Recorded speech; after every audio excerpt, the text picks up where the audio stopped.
بسم الله الرحمن الرحيم الحمد لله رب العالمين والصلاة والسلام على أشرف الأنبياء وسيد المرسلين محمد وعلى آله وصحبه ومن تبعهم بإحسان إلى يوم الدين. இந்த மாநாட்டுக்கு தலைமை வகிக்கின்ற எனது அன்புக்கும் மதிப்புக்கும் உரிய சகோதரர் இப்ராஹிம் ஹசரத் அவர்களே, மரியாதைக்குரிய உலமாக்களே,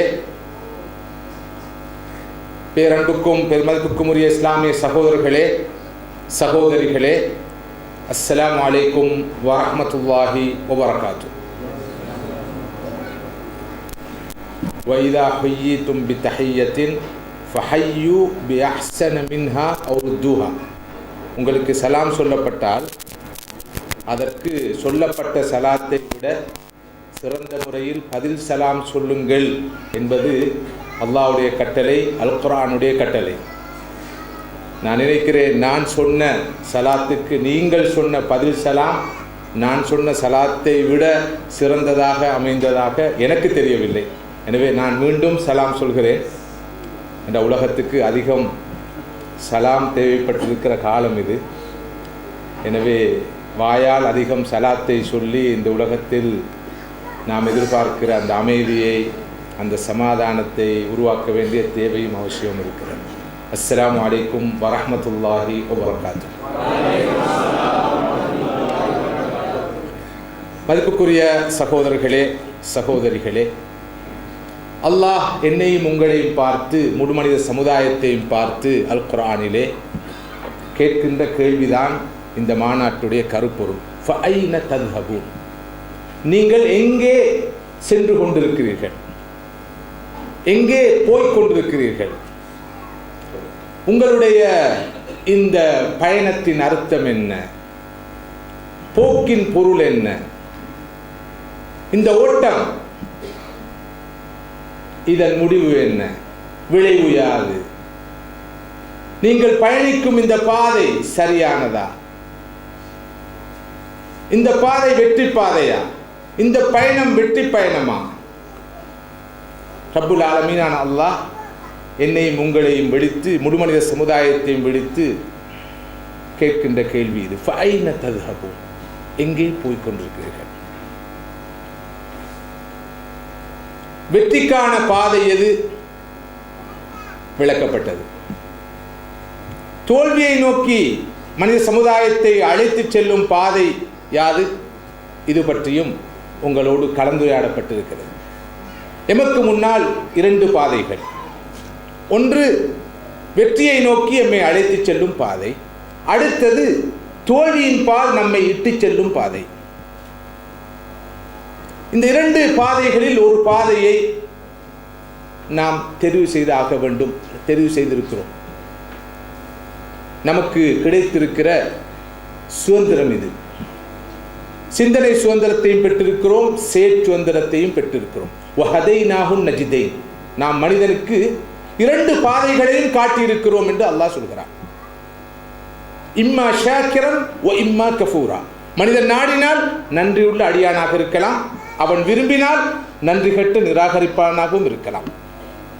ஃபஅல்ஹமஹா ஃபுஜூரஹா வ தக்வாஹா. அல்லாஹ் மனித ஆத்மாவுக்கு நல்லதையும் காட்டி கொடுத்திருக்கிறான், கெட்டதையும் காட்டி கொடுத்திருக்கிறான். மனிதனது கையிலே இருக்கிறது. அவன் விரும்பினால் நல்லதை, நல்ல வழியை தெரிவு செய்யலாம், விரும்பினால் வழிகேட்டை, பிழையான போக்கை அவன் தெரிவு செய்து கொள்ளலாம். ரசூலுல்லாஹி ஸல்லல்லாஹு அலைஹி வஸல்லம் அவர்கள் ஒரு நாள் நிலத்திலே ஒரு கோட்டை கீறினார்கள். அது ஒரு நேர்கோடாக அமைந்தது. அந்த கோட்டின் வலப்பக்கமாகவும் இடப்பக்கமாகவும் பல வளைந்த கோடுகளை வரைந்தார்கள். சஹாபாக்கள் மிக கவனமாக அல்லாஹ்வுடைய ரசூல் என்ன செய்கிறார்கள் என்று பார்த்து கொண்டிருக்கிறார்கள். நபி அவர்கள் அந்த நேர்கோட்டை காண்பித்து, இதுதான் நேரான பாதை, அல்லாஹ்வின் பாதை, வெற்றி பாதை. இந்த வலப்பக்கமாகவும் இடப்பக்கமாகவும் இருக்கிற பாதைகள் வளைந்த பாதைகள், வழிகேட்டின் பால் அழைத்து செல்லும் பாதைகள். அந்த ஒவ்வொரு பாதையின் ஆரம்பத்திலும் துவக்கத்திலும் ஒரு ஷைத்தான் அமர்ந்து கொண்டு அதன் பக்கம் மக்களை அழைத்து கொண்டிருக்கிறான். நீங்கள் அந்த பாதைகளை நோக்கி செல்ல வேண்டாம். இதோ இருக்கிறதே நான் முதலாவதாக வரைந்த அந்த நேரான பாதை, இதுதான் நீங்கள் செல்ல வேண்டிய பாதையாகும். இவ்வாறு சொல்லிவிட்டு சூரத்துல் அன்ஆமிலே வரக்கூடிய ஒரு அல் குர்ஆன் வசனத்தை ரசூலுல்லாஹி ஸல்லல்லாஹு அலைஹி வஸல்லம் அவர்கள் ஓதி காண்பிக்கிறார்கள். وَأَنَّ هَذَا صِرَاطِي مُسْتَقِيمًا فَلَا فَاتَّبِعُوا وَلَا تَتَّبِعُوا السُّبُلَ فَتَفَرَّقَ بِكُمْ عَنْ سَبِيلِهِ. இதுதான் என்னுடைய நேரான பாதையாகும், இதனையே நீங்கள் பின்பற்றுங்கள், இந்த பாதையிலேயே நீங்கள் பயணியுங்கள், ஏனைய பாதைகளை நோக்கி செல்லாதீர்கள், அவை அல்லாஹ்வின் பாதையிலிருந்து நேரான பாதையிலிருந்து உங்களை வெகு தூரம் எடுத்து சென்றுவிடும் என்ற அல் குர்ஆன் ஆயத்தை ஸல்லல்லாஹு அலைஹி வஸல்லம் அவர்கள் ஓதி காண்பித்தார்கள். மதிப்புக்குரிய சகோதரிகளே, நானும் நீங்களும் மாத்திரமல்ல, மனித சமுதாயம் இன்று எந்த பாதையில் சென்று கொண்டிருக்கிறது, இன்றைய உலகம் எந்த பாதையில் போய்கொண்டிருக்கிறது என்ற கேள்வியை எழுப்பி அதற்கு விடை காண வேண்டும் என்ற நோக்கத்தோடு இங்கே நானும் நீங்களும் கூடியிருக்கிறோம். நமது தலைவிதியை தீர்மானிக்கிற கேள்வி இது. நமது வெற்றி தோல்வியை தீர்மானிக்கின்ற வினா இது. இந்த உலகிலே வாழுகின்ற மக்களுள் 4 பகுதியினர் பிழையான பாதைகளை தெரிவு செய்தவர்கள், பிழையான வழிகளை தெரிவு செய்தவர்கள், தோல்வியை நோக்கி நடைபோட்டுக் கொண்டிருப்பவர்கள். உலக சனத்தொகையிலே 1/4 பகுதியினர் ஹிதாயத்தை பெற்றிருக்கிறார்கள், நேர்வழியை பெற்றிருக்கிறார்கள், சத்தியத்தை விளங்கி இருக்கிறார்கள், வெற்றியை நோக்கி நகர்ந்து கொண்டிருக்கிறார்கள். உலக சனத்தொகையிலே இப்போது கலிமா சொன்னவர்களுடைய எண்ணிக்கை 152 கோடி. கடந்த ஆண்டு அக்டோபர் மாதத்திலே வெளியிடப்பட்ட ஒரு ஆய்வின்படி உலக முஸ்லிம் சனத்தொகை 152 கோடி. மற்றுமோர் ஆய்வின்படி, இதே காலப்பிரிவில் வெளியிடப்பட்ட மற்றுமோர் ஆய்வின்படி உலக முஸ்லிம் சனத்தொகை 182 கோடி. மொத்த உலக சனத்தொகையோடு ஒப்பிடுகிற போது கிட்டத்தட்ட இது உலக சனத்தொகையிலே 1/4 பகுதி. இந்த 1/4 பகுதியினரை நாங்கள் வெற்றி பாதையில் செல்பவர்கள் என்று கருத முடியும் என்றிருந்தால், 4/3 பகுதியினர் பெரும்பான்மையானவர்கள் வழிகட்டில் இருப்பவர்கள், பிழையான பாதையில் செல்பவர்கள், ஜாஹிலியத்தில் இருப்பவர்கள், தோல்வியை நோக்கி செல்பவர்கள் என்று சொன்னால் அது மிகையாக. இதனை இன்றைய உலகிலே மிக தெளிவாக நாம் பார்த்த வண்ணம் இருக்கிறோம். இன்றைய உலகை மிகவும் முன்னேற்றம் அடைந்த உலகம் என்று நாம் வர்ணிக்கிறோம். சகல துறைகளிலும் மனித சமுதாயம் மிக பெரும் வளர்ச்சியை கண்டிருக்கிற காலம் இது என்று நாம் சொல்கிறோம். மனித சமுதாயம் மனிதன வரலாற்றிலேயே அனைத்து துறைகளிலும் அபரிமிதமான வளர்ச்சியை கண்ட ஒரு காலம் இது என்று நாம் சொன்ன போதிலும், இது இன்றைய உலகின் ஒரு முகம். இந்த உலகத்துக்கு மற்றொரு முகம் இருக்கிறது. இன்றைய உலகின் ஒரு பக்கம் இது, இன்றைய உலகின் மறுபக்கம் இருக்கிறது. அந்த பக்கம் மிக மோசமான ஒரு பக்கம், அந்த முகம் மிக பயங்கரமான ஒரு முகம். மனித வரலாற்றிலே என்றுமில்லாத அளவுக்கு மனித சமுதாயம் பல்வேறு சிக்கலான பிரச்சனைகளுக்கு முகம் கொடுக்கும் காலம் இது. மனித சமுதாயத்தின் இருப்பையே அச்சுறுத்துகின்ற பல்வேறு சவால்களுக்கும் அறைகூவல்களுக்கும் இன்றைய உலகம் முகம் கொடுத்து கொண்டிருக்கிறது என்பதனை அறிந்தவர்கள் துரதிர்ஷ்டவசமாக கொஞ்சம் பேர். மிகவும் வளமான ஒரு காலம், மனித சமுதாயம் அதிகம் இன்பங்களை அனுபவிக்கிற ஒரு காலம், எல்லா வாய்ப்புகளையும் வசதிகளையும் பெற்றோரு காலம் என்று நினைப்பவர்கள் துரதிர்ஷ்டவசமாக பெரும்பான்மையினராக இருக்கிற காலம் இது. உன்னிப்பாக பார்க்கிற போது, நுணுக்கமாக பார்க்கிற போது, யதார்த்தத்தை தேடி பார்க்கிற போது இன்றைய உலகத்தின் நிலை ஆரோக்கியமாக இல்லை. உலகம் அழிவை நோக்கி மிக வேகமாக போய்கொண்டிருக்கிறது என்பதுதான் கசப்பான யதார்த்தம்.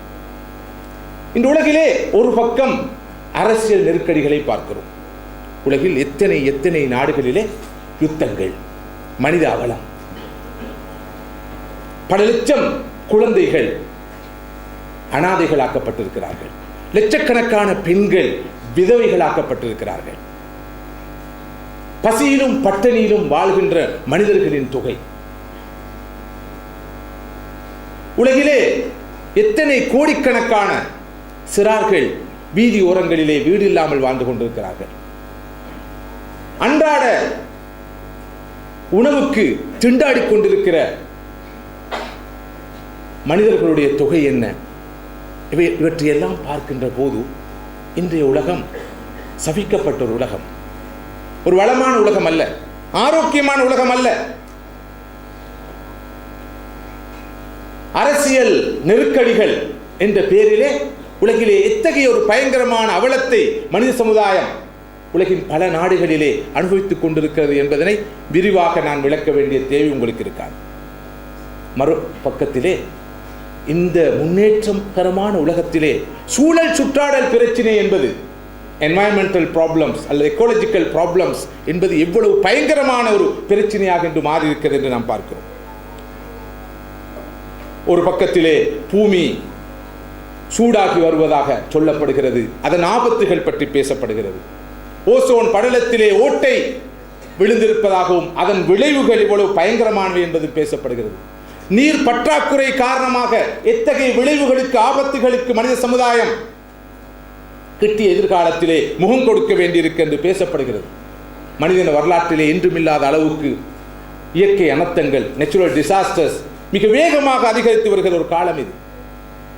இன்னொரு பக்கத்திலே சுகாதார பிரச்சனைகளுக்கும் உலகம் பயங்கரமாக முகம் கொடுத்து வருகிற காலம் இது.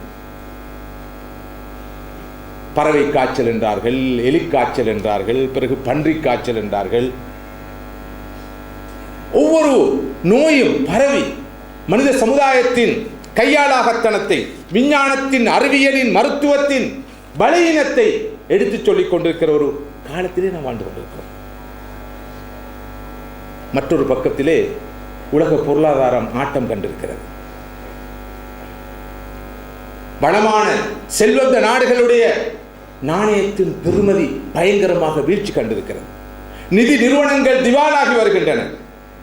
பெரும் பெரும் பல்தேசிய கம்பெனிகள் மூடுவிழா கண்டு வருகின்றன. தொழிலற்றவர்களுடைய எண்ணிக்கை செல்வந்த நாடுகளிலே மில்லியன்களை கடந்து கொண்டிருக்கின்றன. இப்போது உலகம் ஃபுட் செக்யூரிட்டியை பற்றி பேசுகிறது. அதாவது மனிதர்களுக்கு உணவில்லாத நிலை வரப்போகிறது, அன்றாடம் சாப்பிடுவதற்கு சாப்பாடு இல்லாத நிலை வரப்போகிறது என்று பேசுகிறார்கள். சாப்பாடு இல்லாமல் வாடி வதங்கி செத்து மடிப்பவர்கள் பல தசாப்தங்களாகவே இருந்து கொண்டிருக்கிறார்கள். மூன்றாம் உலக நாடுகளில் அவர்களை பற்றி பேசவில்லை.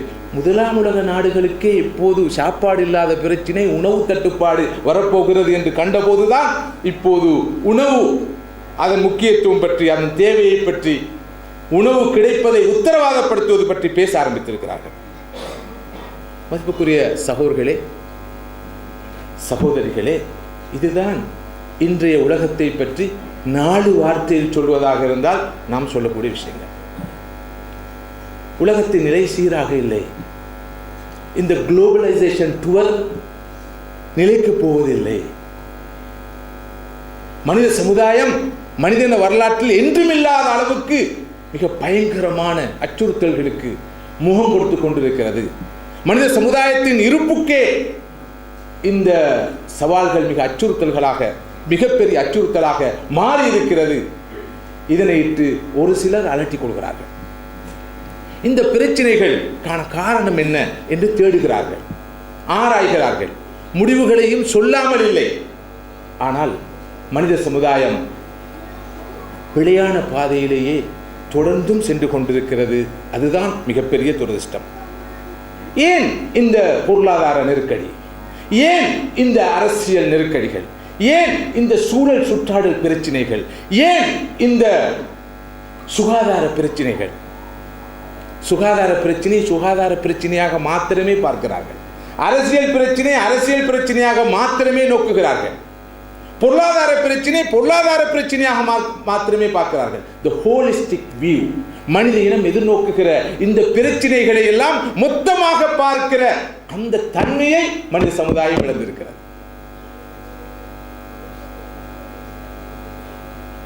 இதுதான் அடிப்படையான பிரச்சனை. இந்த எல்லா பிரச்சனைகளுக்கும் பின்னால் இருக்கிற பிரச்சனை என்ன? தனித்தனியாக பிரச்சனைகளை பார்க்க பழக்கப்பட்டிருக்கிறார்களே தவிர மொத்தமாக இந்த பிரச்சனைகளை எல்லாம் எடுத்து பார்க்கிற அந்த பார்வையை இன்றைய உலகம் இழந்திருக்கிறது. இது மிகப்பெரிய ஒரு பிரச்சனை.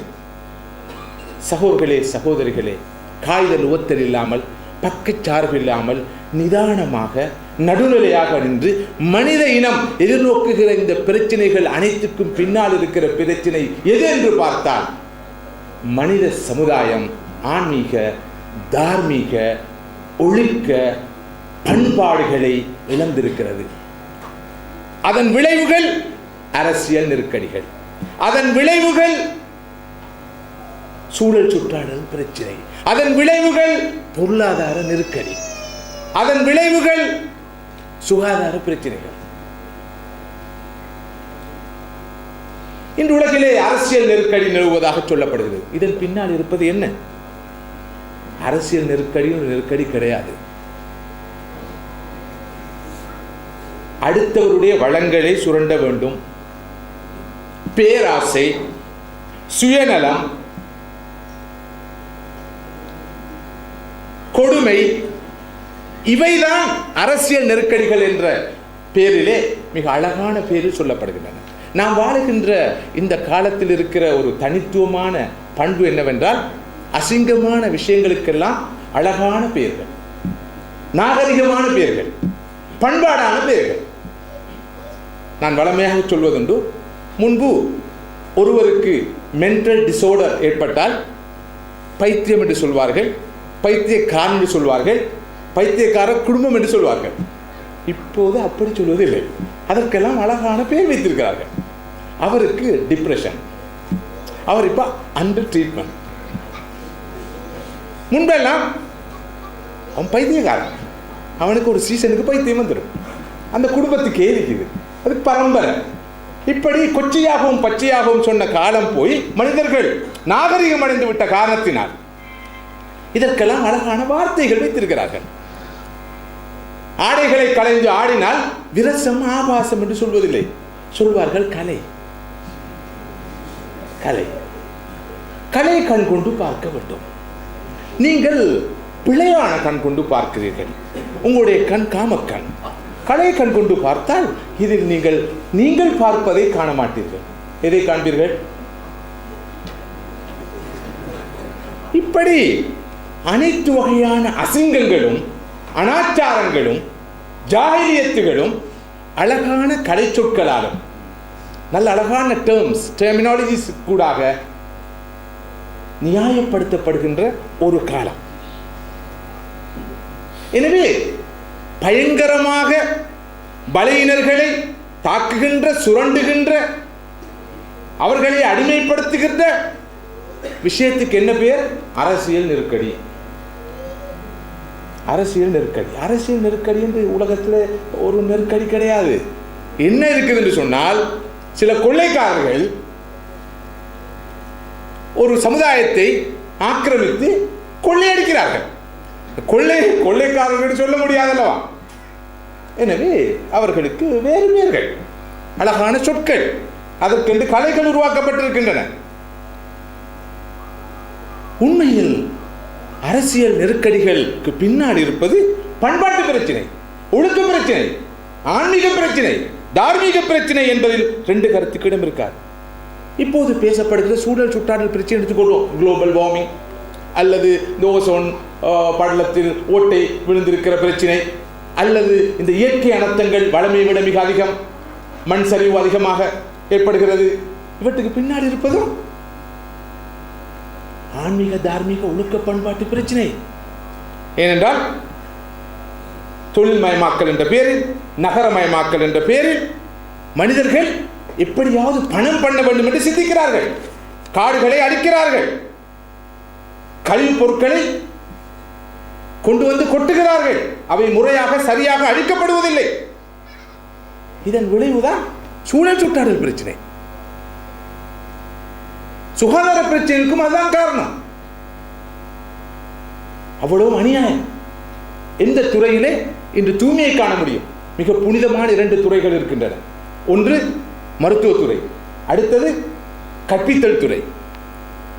இந்த 2 துறைகளும் கூட எவ்வளவு பயங்கரமாக ஹைலி கமர்ஷியலைஸ்ட் என்பதை நான் சொல்லி நீங்க வழங்க வேண்டிய அவசியம் இல்லை. இன்று வருமானத்துக்கான இருபெரும் வழிகள் இருக்கும் என்றால், ஒன்று அவர் மருத்துவராக மாற வேண்டும் அல்லது ஆசிரியராக மாற வேண்டும். நான் இருக்கும் ஊர் கல்வி வியாபாரம் இருக்கும் ஊர் வேறுவலை. நான் இருக்கும் நாடு கல்வி வியாபாரம் பரவலாக நடக்கும் நாடு. கல்வி வியாபாரம். அந்த கல்வி வியாபாரத்தின் விளைவாக இந்த நாட்டுக்கு அல்லாஹ்வுடைய அருளால் வந்து சேர்ந்த எவ்வளவோ சகோதரர்கள் இருக்கிறார்கள். நீங்கள் அப்படி சொல்ல வேண்டாம். நீங்கள் அந்த நிறுவனங்களுக்கு மிகவும் கடமைப்பட்டவர்கள், நன்றியுள்ளவர்களாக இருக்க வேண்டும். கல்வி என்ற அந்த புனிதமான சேவை, மிக புனிதமான அந்த துறை இன்று எவ்வளவு பயங்கரமாக வர்த்தகமயப்படுத்தப்பட்டிருக்கு என்று பார்க்கிறோம். இதுக்கு பின்னால் இருப்பது பண்பாட்டு வீழ்ச்சி. மருத்துவத்துறையும் அப்படித்தான், ஏனைய துறைகளும் அப்படித்தான். உதாரணத்துக்கு அந்த 2 துறைகளையும் சொன்னேன். கல்வி என்பது ஒரு காலத்தில் மனிதன் மனிதனாக வாழ்வதற்காகத்தான் பெறப்பட்டது. ஆனால் இன்று மனிதன் மிருகமாக மாறி, ஒரு எக்கனாமிக் பீயிங்காக, ஒரு பொருளாதார பிராணியாக மாறி அதிகம் எப்படி சம்பாதிக்கலாம், அடுத்தவரை சுரண்டி ஏமாற்றி சம்பாதிக்கலாம் என்பதை சொல்லிக் கொடுக்கிற ஒரு துறையாகத்தான் கல்வி மாறி இருக்கிறது. உதாரணமாக நீங்கள் என்ன செய்கிறீர்கள்? நான் பிஸ்னஸ் மேனேஜ்மெண்ட்டில் இப்போது போஸ்ட் கிராஜுவேட் செஞ்சு கொண்டு இருக்கேன். பிஸ்னஸ் மேனேஜ்மெண்ட்டில் போஸ்ட் கிராஜுவேட் செய்தால் எப்படி வாடிக்கையாளர்களை பயங்கரமாக ஏமாற்றி அவருடைய கையில் இருக்கிற காசை சுரண்டலாம், அதற்கான வியூகங்களை உத்திகளை சொல்லிக் கொடுக்கிற துறை. அந்த காலத்தில் எமது மூதாதையர்கள் ஒரு கடையை வைத்திருப்பார்கள். அந்த கடையிலே சீனி மூடை இருக்கும். ஒரு ராத்தல் சீனி விற்க வேணும் 52%. இவர் அங்காள எங்கால பார்த்து 54% வித்துருவார். 2% அவர் அந்த கண்ட்ரோல் பிரைஸுக்கு மேலே வித்த காரணத்தினால சில நேரம் கம்பி என்ற நிலை கூட வரும். உண்மையில் இன்று இந்த பார்வை நடைமுறைப்படுத்தப்பட்டால் இந்த மல்டிநேஷனல் கம்பெனிஸ், இந்த பல்தேசிய கம்பெனிகளுடைய உரிமையாளர்கள் அனைவரும் கம்பி எண்ண வேண்டியிருக்கும். இந்த பெரிய பெரிய மெகா மால்ஸ் என்ன செய்யறான்? ஒரு அழகான பெட்டியில் இன்னும் ஒரு பெட்டியை வைத்து, அதற்குள் இன்னும் ஒரு பையை வைத்து, அதற்குள் மற்றும் ஒரு பையை வைத்து, அதற்குள்ளே ஒரு சிறிய பொருளை வைத்திருக்கிறான். கேட்டா சொல்றான் கை கடிகாரம் மட்டும். எவ்வளவு சொன்னா 3,50,000 ரூபா. அவனுக்கு கொஸ்டா இருக்கு 3,500 ரூபா. ஆனால் அதுக்கு பேர் தான் பிராண்டட். ஏன் இதுக்கு 3,50,000 ரூபா? இது பிராண்டட். அதாவது மனிதன் ஒரு காலத்தில் மிகவும் புத்திசாலியா இருந்தான், மிக மிக புத்திசாலியா இருந்தான். ஆனால் மனிதன வரலாற்றிலே மனிதன் முட்டாளாக இருக்கிற ஒரு காலம் இருக்கும் என்றால் என்ன மன்னிக்கணும், அது இந்த காலம் தான். நான் ஒரு கடைக்கு போனேன். அங்கு பிராண்டட் ஆடைகள் இருக்குது, சும்மா ஆடைகளும் இருக்குது. ஒரு ஷர்ட்டை பார்த்து கேட்டேன், இது எவ்வளவுன்னு சொல்லி 1,750 ரூபா. அதே போல இன்னொரு கமிசையை காட்டி கேட்டேன், இதற்கு எவ்வளவுன்னு சொல்லி 6,550 ரூபா. நான் கேட்டேன் என்ன வித்தியாசம், ரெண்டும் ஒரே துணி, எந்த வித்தியாசம் இல்லை, இது பிராண்டட். பிராண்டட் என்ன லேபிள் ஒன்று ஒட்டிக்குது, அது என்ன கேட்கப்படாது. உங்களுக்கு என்ன இதெல்லாம் தெரியாமல் இருக்குது இந்த காலத்தில்? பிராண்டட் அது இந்த கம்பெனி, அந்த கம்பெனியோட பிராண்ட், அந்த கம்பெனியோட இமேஜ், அந்த கம்பெனி அதுக்குள்ள ரெக்கக்னிஷன். அப்படியா? அப்போ அந்த ஷேடை தாங்கன்னு நான் கேட்கல. அந்த முட்டாள் கூட்டத்தின் பட்டியலில் நானே அடங்க விடும். ஆனால் அதிகமானவர்கள் அதுக்கு பின்னால் தான் போய் கொண்டிருக்கிறாங்க. அழகாக 150 ரூபாய்க்கு சாப்பிடலாம், போய் 450 ரூபாய்க்கு சாப்பிட்டுட்டு வாரான் முட்டாள். கஷ்டப்பட்டு காசு சம்பாதிச்சு அந்த மல்டிநேஷனல் ரெஸ்டாரண்ட்டில் போய் காசை கொடுத்து போட்டு வரான். காசை மட்டுமா கொடுக்குறான், உடல் ஆரோக்கியத்தையும் சேர்த்து கொடுத்துட்டு வரான். ஃபாஸ்ட் ஃபுட்டை பற்றி நான் சொல்ல வேண்டிய அவசியம் இல்லை. நான் கடந்த வாரம் ஒரு கட்டுரை வாசித்தேன். இப்போது மேற்குலக நாடுகளில் உள்ள குடும்பங்கள் எல்லாம் மிக வேகமாக ஆர்கானிக் ஃபுட்டை நோக்கி போய்கொண்டிருக்கிறது மாத்திரமல்ல, ஃபாஸ்ட் ஃபுட்டை விட்டுவிட்டு இப்போது அவர்கள் பழவர்க்கங்களையும் காய்கறிகளையும் அதிகம் சாப்பிட ஆரம்பித்திருக்கிறார்கள். பாடசாலைக்கு செல்கிற மாணவ மாணவிகள் அண்மை காலம் வரை தங்களது லஞ்ச் பாக்ஸிலே கொண்டு போனது ஃபாஸ்ட் ஃபுட், பகவான் அல்லது என்னது மேரி பிரவுன் அல்ல, அந்த சப்மெரின் அல்லது ஹொட்டோ. நீங்கள்லாம் சிரிக்கிறீங்கடா, இந்த விஷயத்துல எனக்கு ஏபிசிடி தான் தெரியும்.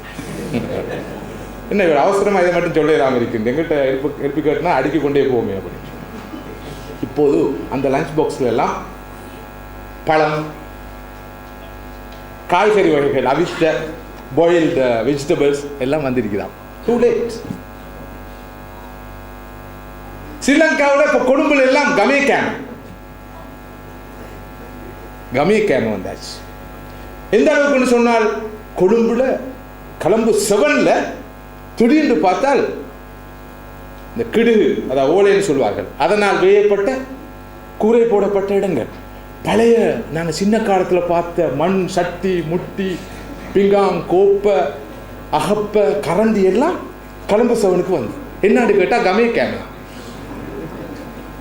அதுக்கு கடுமையான வரவேற்பு, டிமாண்ட், கிராக்கி மாத்திரமல்ல, சும்மா சாதாரணமாக சாப்பிட்ட அந்த ரத்து கக்குலுஹால் சிவப்பரிசி கொழும்பு 7ல் அதை கொடுத்து போட்டுட்டு அந்த ஆம்பிள் இந்த ஆம்பிள் வச்சு போட்டுட்டு சொல்கிறான் 350 ரூபான்னு சொல்லி. அதுக்கு 38 ரூபாவும் கோஸ்ட் இல்லை. என்னென்னா அது கலம்பு 7 சாப்பாடாம். அதுக்கு பின்னால் ஒரு கூட்டம் கியூவில் போய் நிற்கிறான். அடே வீட்டில் தான் இருக்கிறதே, சாப்பிட வேண்டியதானே. ஒரு போலியான அந்த வாழ்க்கைக்கு பின்னால் போவது மாத்திரமல்ல, மனித சமுதாயம் மிக கடுமையாக ஏமாற்றப்பட்டு கொண்டிருக்கிறது. இந்த விளம்பர உலகம் இவ்வளவு பயங்கரமான புரளிகளை, பொய்களை கொட்டுகிற உலகம். நமது குழந்தைகள், நமது சிறார்கள், நமது யுவதிகள், நமது இளைஞர்கள், நமது முதியவர்கள், ஆண்கள், பெண்கள் அனைவரும் இந்த விளம்பர உலகத்தில் எப்படி ஏமாற்றப்பட்டுக் கொண்டிருக்கிறார்கள். உண்மையில் இந்த துறைகளிலே காணப்படுகிற இந்த மோசடிகளுக்கு எதிராக வழக்குகள் தொடருவதாக இருந்தால், நான் நினைக்கிறேன் உலகத்தில் இருக்கிற எல்லா கட்டடங்களையும் நீதிமன்றங்களாக மாற்ற வேண்டியிருக்கும். குற்றவாளிகளே நீதிபதிகளாக மாற வேண்டிய தேவையும் இருக்கும். சிறிய குற்றம் செய்தவர்கள், பெரிய குற்றம் செய்தவர்களை விசாரிக்க நிலை உருவாகும். யாரும் தப்ப மாட்டான். நான் எதுவும் மிகைப்படுத்தி சொல்லலை, கொஞ்சம் ஆழமாக அந்த பக்கம் பார்த்தா உங்களுக்கு தெளிவாக விளக்கும். இன்றைய உலகின் பொருளாதார பிரச்சனை பற்றி பேசப்படுகிறது. என்ன பொருளாதார உலகத்தை சூதாட்ட களமாக மாற்றி இருக்கிறார்கள். வட்டி என்ற கொடுமை உலக பொருளாதாரத்தை அறுத்துக் கொண்டிருக்கிறது, செல்லறுத்துக் கொண்டிருக்கிறது. எங்கும் மோசடி, லஞ்சம், பேராசை, சுயநலம். எனவே இன்றைய உலகத்தின் பிரச்சனை மோரல் கிரைசிஸ், எகனாமிக் கிரைசிஸ் அல்ல, பொலிட்டிக்கல் கிரைசிஸ் அல்ல, எக்காலஜிக்கல் என்வாயன்மெண்டல் ப்ராப்ளம் அல்ல. இன்றைய உலகம் எதிர்நோக்கிற அடிப்படையான பிரச்சனை மோரல் கிரைசிஸ், பண்பாட்டு வீழ்ச்சி, ஆன்மீக தார்மீக ஒழுக்க வீழ்ச்சி. மனித சமுதாயம் அழிவை நோக்கி போய்கொண்டிருக்கிறது. இப்போது இது பற்றி பலர் பேச ஆரம்பித்திருக்கிறார்கள், தாமதமாக பேச ஆரம்பித்திருக்கிறார்கள். ஆனால் கவலை என்னவென்றால், இந்த யதார்த்தத்தை உணராதவர்கள் தான் இன்று அதிகமாக இருக்கிறார்கள். இன்று எல்லோரும் சொல்கிறார்கள், we need leaders of values. அதாவது இது எதை காட்டுகிறது? வேல்யூஸை மதிக்காத, ஆன்மீக தார்மீக விழுமியங்களை மதிக்காதவர்கள் தான் எல்லா துறைகளும் இருக்கிறார்கள். அரசியல் தலைவர்களாக இருக்கலாம், பொருளாதாரத்துறையில் இருப்பவர்களாக இருக்கலாம், கல்வித்துறையில் இருப்பவர்களாக இருக்கலாம், மருத்துவத்துறையில் இருப்பவர்களாக இருக்கலாம். வேல்யூஸை மதிக்காதவர்கள். எனவேதான் இப்போது அதிகமாக பேசப்படுகிற ஒரு அம்சமாக மாறி வேல்யூ பேஸ்ட். நாங்கள் கூட இலங்கையில் ஒரு மீடியா அமைப்பை உருவாக்கி இருக்கிறோம், வேல்யூ பேஸ்ட் மீடியான்னு சொல்லி. இது சொல்லப்பட வேண்டிய விஷயமா? அனைத்து துறையிலும் வேல்யூஸ் பேணப்பட வேணும், எத்திக்ஸ் எட்டிக்கட்ஸ் பேணப்பட வேணும். ஆனால் இப்போது பேணப்படுவதில்லை. எனவேதான் நாங்கள் கூட அதனை ஒரு சுலோகமாக வேல்யூ பேஸ்ட் மீடியா, எமது மீடியா என்றால் அதோட பொருள் என்ன மிக தெளிவாகவே சொல்கிறோம். வேற எந்த மீடியாலையும் வேல்யூஸ் பேணப்படுவதில்லை என்று சொல்லி யாரும் இதை ஆட்சேபிக்கிறாங்களும் இல்லை. எல்லாருக்கும் தெரிஞ்ச விஷயம். மதிப்புக்குரிய சகோதரர்களே, சகோதரிகளே, இதுதான் இன்றைய மிகப்பெரிய பிரச்சனை. மனிதர்கள் greediness, corruption, selfishness, lack of spirituality, இவைதான் இன்றைய உலகம் எதிர்நோக்கி இருக்கிற மிக பயங்கரமான பிரச்சனைகள். இதன் விளைவு மனித சமுதாயம் முதலாவது தனது உலக வாழ்க்கையை நாசப்படுத்திக் கொண்டிருக்கிறது, தனிப்பட்ட வாழ்க்கையை அழித்துக் கொண்டிருக்கிறது, குடும்ப வாழ்வு சின்னாபின்னப்பட்டுக் கொண்டிருக்கிறது, சமூக வாழ்க்கை சீரழிந்து கொண்டிருக்கிறது. இது ஒரு பக்கம். அரசியல் துறையிலே நேர்மை இல்லை, நீதி இல்லை. உலக நாடுகளுக்கு இடையிலான உறவுகளிலே நேர்மை இல்லை, நீதி இல்லை.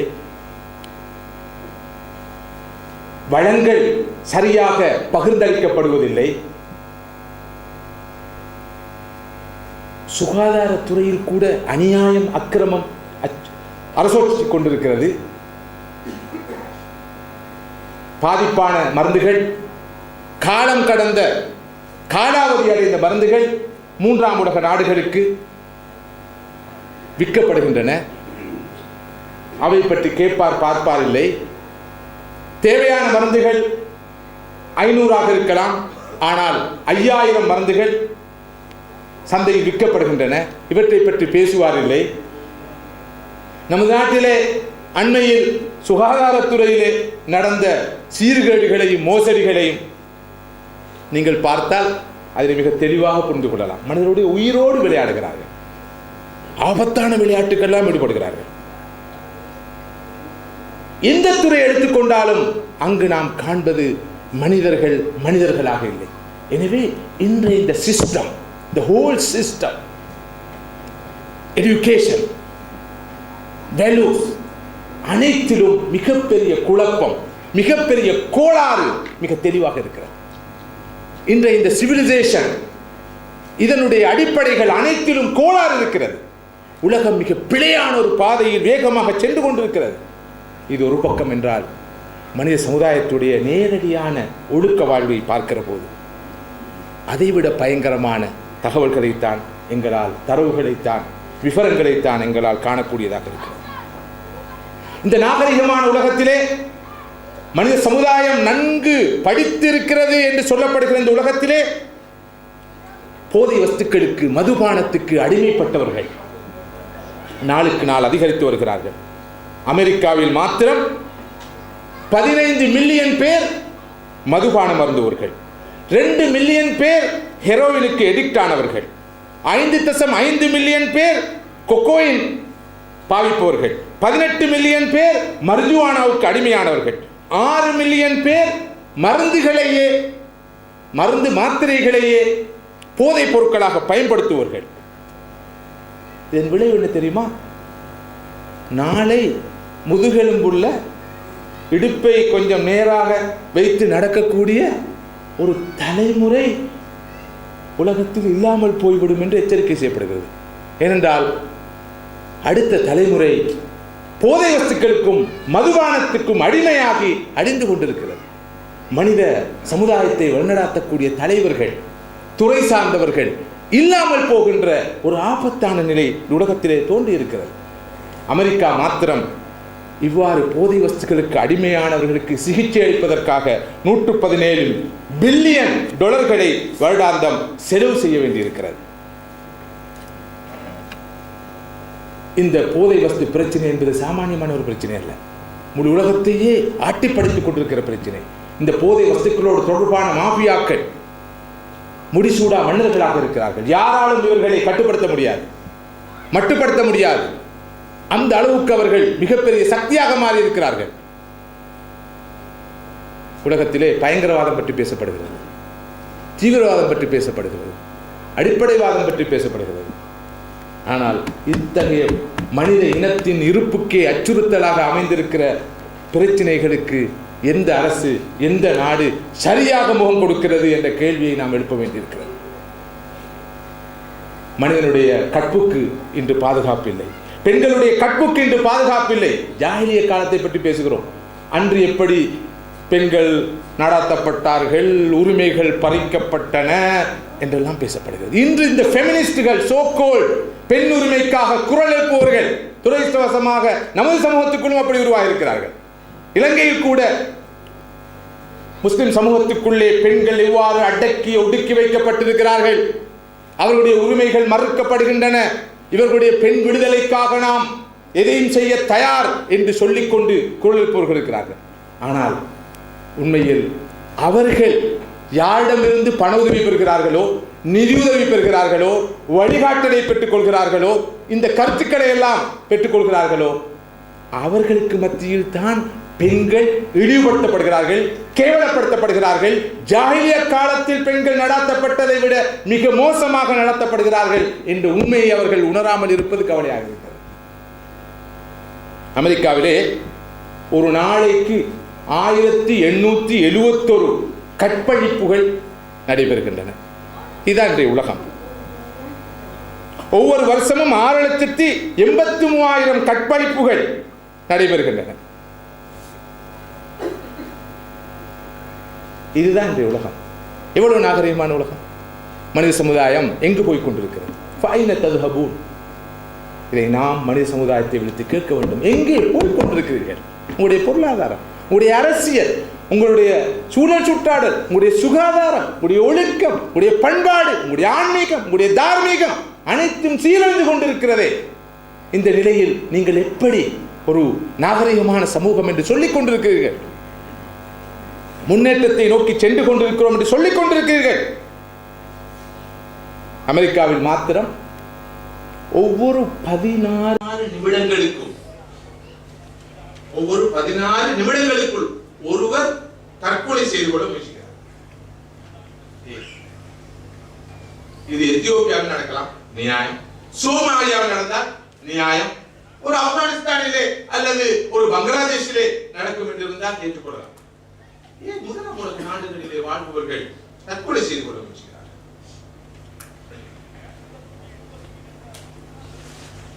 மனித சமுதாயத்துடைய அவலத்தை நாம் நினைத்து பார்க்கிறோம். விபசாரம் என்பது ஒரு எக்ஸெப்டட் நோமாக மாறி இருக்கு. விபசாரம் என்றால் என்ன என்று இப்போது வரைவிலக்கணப்படுத்த முடியாது.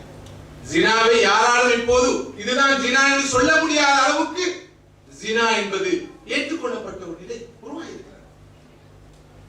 அண்மையில் ஜெர்மன் நாட்டை சேர்ந்த ஒரு அறிஞர் அல்ல, ஒரு மன்னிக்க வேண்டும், அறிஞர் அல்ல, ஜெர்மன் நாட்டை சேர்ந்த மிக முற்போக்கான சிந்தனையாளர் என்று தன்னை அழைத்துக் கொள்கிற ஒருவர் சொன்னார், இது என்ன அபத்தம், மிருகங்களுக்கு மத்தியில் திருமண உறவு இருக்கிறதா? ஏன் மனிதர்களுக்கு மத்தியில் மாத்திரம் திருமண உறவு வேண்டும்? 2 மிருகங்கள் சேர்ந்து விட்டு செல்கின்றன, இது கூட 2 மனிதர்கள் விரும்பினால் சேர்ந்து விட்டு செல்ல வேண்டியதுதானே. இதற்கு இப்படியான கட்டுப்பாடுகள், ஒழுங்குகள், வரையறைகள் எதற்கு தேவை? என்ன பைத்தியம், என்ன பிற்போக்குவாதம், என்ன அநாகரிகம்! உண்மையில் நல்ல கருத்துக்கள் அல்லவா, பிற்போக்கான கருத்துக்கள்.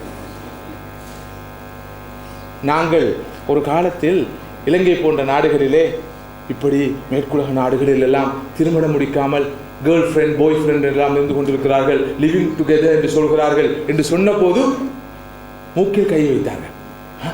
அப்படி நடக்கிறாங்க.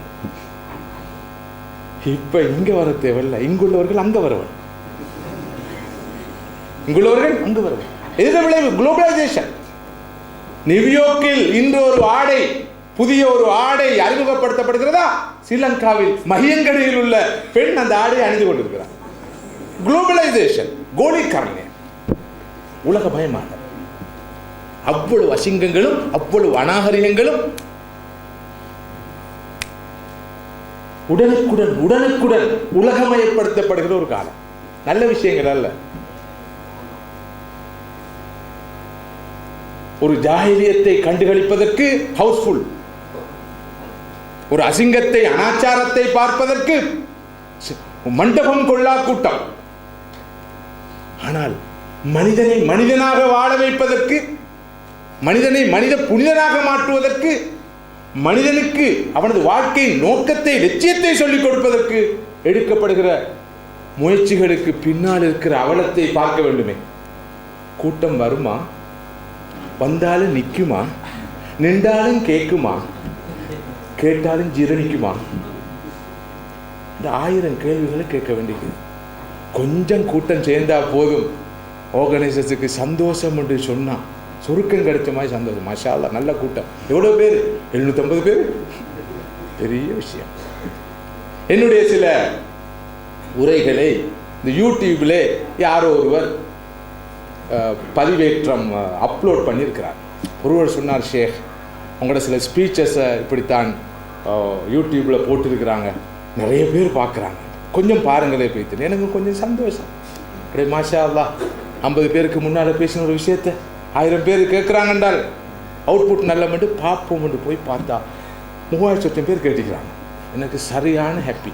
கீழே பார்க்குறேன் 1.5 லட்சம் நோண்டு இருக்குது. பார்த்தா முகமது ராபியோட பாட்டு. இன்னும் கொஞ்சம் கீழே பார்க்குறேன், இன்னொரு அசிங்கம், அது 4 லட்சம் பேர் பார்த்துக்கிறான். குறைஞ்சது ஏண்ட பேஜில் வேற யார்ட்டையும் வரக்கூடாது இல்லையா? இப்போ நான் சந்தோஷமாக இருந்திருப்பேன். அப்படியே என்ற பேச்சை 3000 பேர் கேட்டுருக்குறாங்க.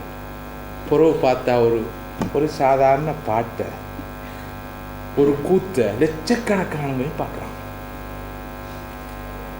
இந்த இன்றைய எஜுகேஷன், இந்த காலேஜஸில் படித்தவங்களும் இந்த யூனிவர்சிட்டிஸில் படித்தவங்களும் தான் இந்த நெட்டை பாவிக்கிறாங்க.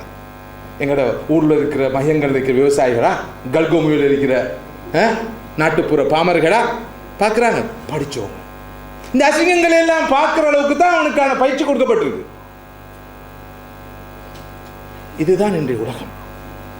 இந்த உலகத்தை சரியாக புரிந்தால் மட்டும்தான் நாம் நமது பாதையை, நமது பயணத்தை மிக தெளிவாக தீர்மானிக்கக்கூடியதாக இருக்கும். சகோதரர்களே, சகோதரிகளே, இன்றைய குடும்ப நிறுவனம், ஃபேமிலி யூனிட் எந்த அளவு மிக பயங்கர அச்சுறுத்தலுக்கு முகம் கொடுத்திருக்கிறது நாங்கள் பார்க்கிறோம். இன்று முறையாக கருத்தரிப்பதை விட முறைகேடாக கருத்தரிப்பது தான் அதிகரித்து வருகிறது. இது ஒரு பிரச்சனையாகவே இன்று கருதப்படுவதில்லை. ஸ்வீடன் நாட்டிலே முறைகேடாக கருத்தரிக்கிற பெண்களுடைய வீதாசாரம் 54. பிரான்சிலே முறைகேடாக கருத்தரிப்பவர்களுடைய வீதாசாரம் 40. உங்களது இந்த நாட்டை பொறுத்த, நீங்கள் வாழ்கிற இந்த நாட்டை பொறுத்தவரையிலும் 40 கடந்த நிலைதான் இருக்கிறது. இதன் விளைவு என்ன? இன்று உலகம் எதிர்நோக்கி இருக்கிற மிக பயங்கரமான ஒரு பிரச்சனை, சிங்கிள் பேரண்ட்ஸ் ப்ராப்ளம். நிறைய குழந்தைகளுக்கு பெற்றோர் இல்லை, குறிப்பாக தந்தைமார் இல்லை. நான் நினைக்கிறேன் அதுவும் ஒரு நாகரிகமா என்று மாறி இருக்கும். பர்த் சர்டிபிகேட்ல தந்தை, ஃபாதர் என்ற இடத்திலே டேஷ் பண்ற ஒரு சமுதாயம். மிச்சம் பேருக்கு ஆசை, எங்களுக்கு அப்படி ஒரு டேஷ் பண்ணி கொள்ளுன்னா நல்ல சொல்லி ஏண்டா, அதுவும் ஒரு இதுதானே இந்த சிம்பிள் ஆஃப் ஸ்டேட்டஸ். எங்களுக்கு ஃபாதர் இல்லை, லா ஹவுல வலா குவத்த இல்லா பில்லா. இதான் இந்த உலகம் எங்கு போய் கொண்டிருக்கிறது. திருமணம் முடித்துக் கொள்பவர்கள் மிக குறைவு. திருமணம் முடித்தாவது வாழ வேண்டியதானே. திருமணம் முடிச்ச கொஞ்சம் பேர், அவர்களையும் அதிகமானவர்கள் விவாகரத்து பெற்றுக் கொள்கிறார்கள். பெல்ஜியத்திலே திருமணம் முடித்துக் கொள்பவர்கள் 59% 69% விவாகரத்து பெற்றுக் கொள்கிறார்கள். ஸ்வீடனில் விவாகரத்து வீதம் 60%. சுவிஸ் நாட்டிலே விவாகரத்து வீதம் 59. ஜெர்மனியில் இது 51ஆகவும், யூகேயில் 51ஆகவும், அமெரிக்காவில் 48ஆகவும் இருக்கிற நிலையை பார்க்கிறோம். எந்த அளவுக்கு என்றால், அமெரிக்காவிலே பெரும்பாலும் கிட்டத்தட்ட 7.5% தான் குடும்ப வாழ்க்கை நடத்துகிறார்கள். சரியாக பார்த்தா, ஃபைனலாக பார்த்தா குடும்பமாக கணவன் மனைவியாக வாழ்கிறார்கள். ஏனையவர்களுக்கு மத்தியில் குடும்ப வாழ்க்கை கிடையாது.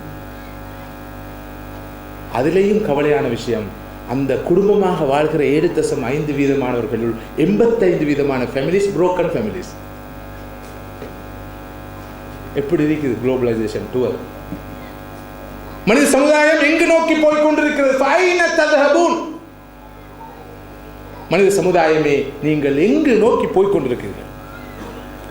எனவே எமக்கு இருக்கிற பிரச்சனை இப்போது மேற்கு கிழக்கு அல்ல, வெஸ்ட் ஈஸ்ட் அல்ல, வெள்ளையன் கருப்பன் அல்ல. ஆதமுடைய மக்கள், ஹவ்வாவுடைய மக்கள், நமது சகோதர மனிதர்கள், அடுத்த தலைமுறை, நமது யுவதிகள், இளைஞர்கள், நாடே நமது இளம் சிறார்கள் மிக பயங்கரமான அழிவுக்கு முன் கொடுத்திருக்கிறார்கள். மனித சமுதாயத்தை இந்த அழிவில் இருந்து காப்பாற்ற வேண்டும். மறுமைக்கு முன்னால் இந்த உலகத்தில் அவர்கள் அழிந்து கொண்டிருக்கிறார்கள். மனித இனம் அழிய போகிறது. மனித இனத்தின் இருப்புக்கு அச்சுறுத்தல் உருவாகி இருக்கிறது. இதுதான் நமக்கு முன்னால் இருக்கிற பிரச்சனை. சிலருக்கு அரசியல் தான் பிரச்சனை.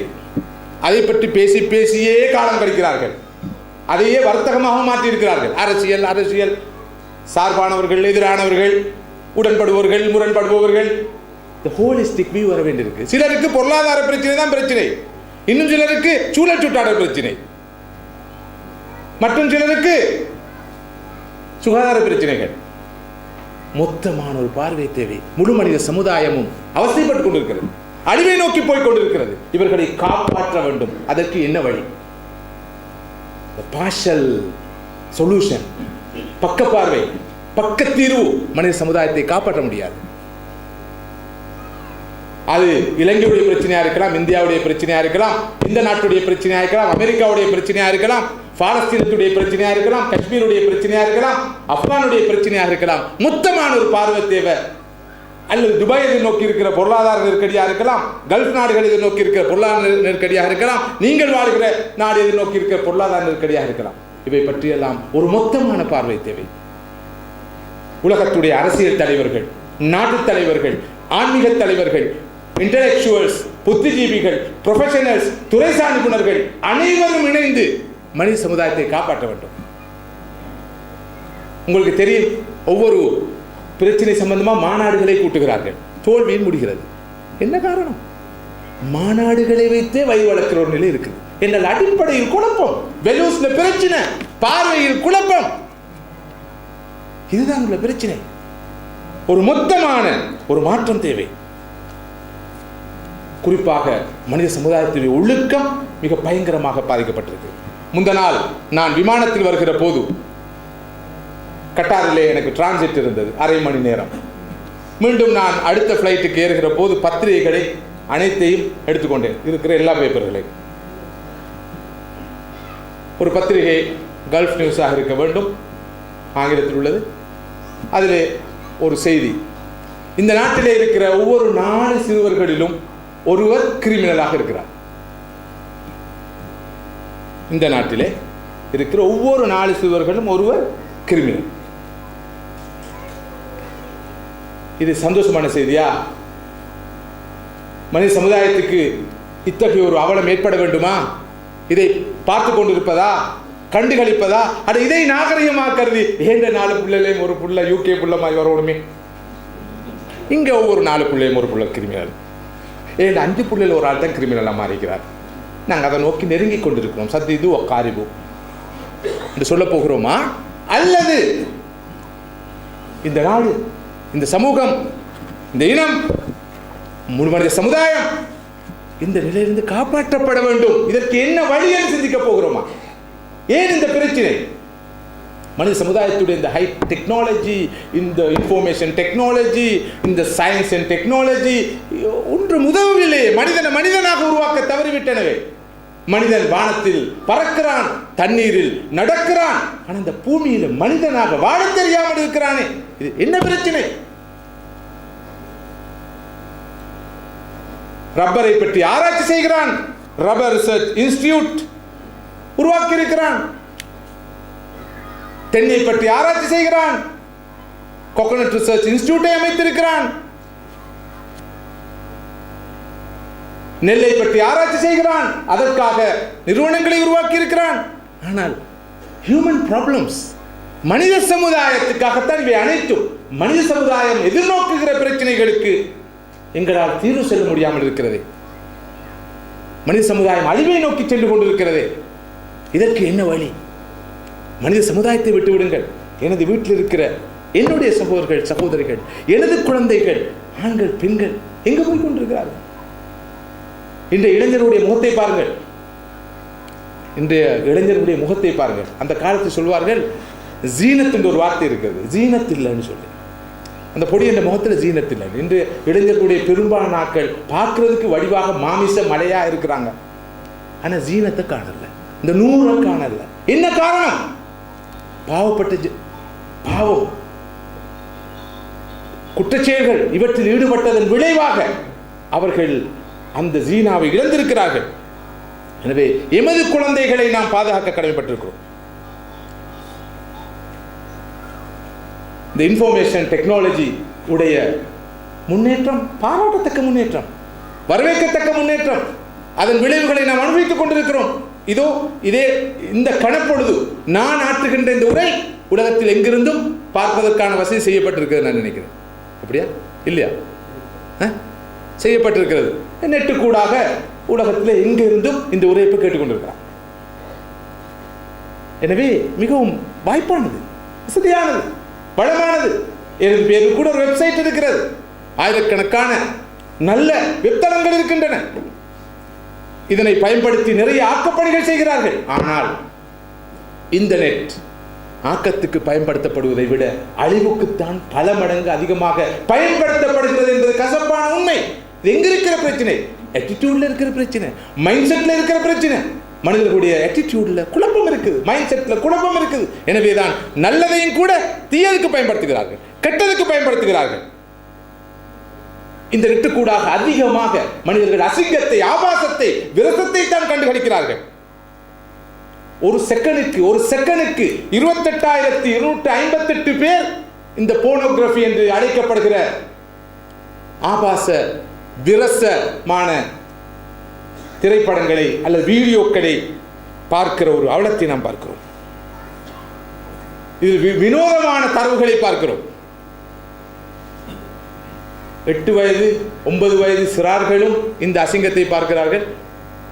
60 வயது கடந்த அவர்களும் இந்த அசிங்கத்தை பார்க்கிறார்கள் என்று தரவுகள் சொல்கிறார்கள். பக்குவப்பட்டவர்கள் யார் என்பது பெரிய ஒரு கேள்வி. ஆஸ்திரேலியாவிலே பெண்களும் அதிகமாக இவற்றை பார்க்கிறார்களாம். கிடைத்த தகவல் அது மற்ற நாடுகளில் இல்லை என்பதை காட்டாது. இந்த ஷைத்தான் எல்லா வீட்டிலையும் இருக்கிறான். முன்பெல்லாம் திரைப்படம் பார்க்கிறதுக்கு கஷ்டப்பட்டு போகணும் தியேட்டருக்கு. அங்கே போய் கேலரியில் second class, first class, balcony வரைக்கும் டிக்கெட் வாங்கி படம் பார்க்க போக வேண்டிய தேவை இருந்துச்சு. இப்போ தியேட்டருக்கு போக தேவையில்லை. வீடுகளே தியேட்டர்களாக மாறிவிட்டன. ஒரு பக்கம் டிவி இருக்குது, மறுபக்கம் ரேடியோ இருக்குது, ஹாலிவுட் இருக்குது, பாலிவுட் இருக்குது, டெலிடிராமா இருக்குது, இருக்கவே இருக்குது நெட். உடனே கொண்டு பார்க்கலாம். குர்ஆன் ஹதீஸை பார்க்குற மாதிரி பார்க்குறாங்க. நான் ஒரு நாட்டுக்கு போயிருந்தேன். ஒரு திடீர்னு வந்து கேட்டார், 2012 2012 2012 ஒரு படம் இருக்குதா? 2012 2012 தானே சரியா? அது 2012 பார்க்கலையா? என்னடா இது 2012 பார்க்கலையா? உலகம் அழிய போகுது. அப்படியே ரஹ்மானே, உலகம் அழிய போகுதான் 2012 படம் வந்திருக்கா? சரி, அதை விட்டு போட்டு நாட்டுக்கு போனா அடுத்த செய்தி வருது. கட்டாயமாக ஒவ்வொருவரும் பார்க்க வேண்டிய ஒரு படம் இப்போது ஓடிக்கொண்டிருக்கிறது. என்னது? My name is Khan.